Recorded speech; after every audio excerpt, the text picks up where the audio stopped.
নমস্কার, আমি একটি আবৃত্তি উপস্থাপন করছি। কবিতার নাম আমি খুব অল্প কিছু চাই। লিখেছেন হুমায়ুন আহমেদ, কণ্ঠে অনুষা ঢালি।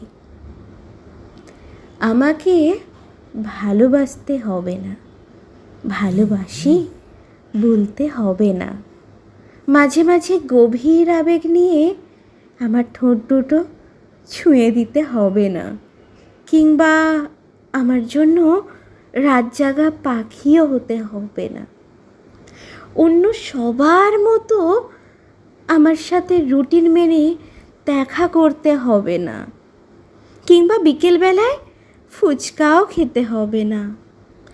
এত অসীম সংখ্যক নায়ের ভিড়ে শুধুমাত্র একটা কাজ করতে হবে।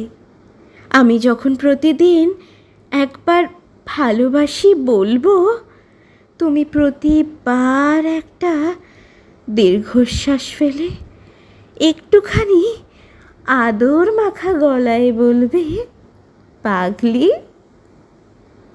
ধন্যবাদ।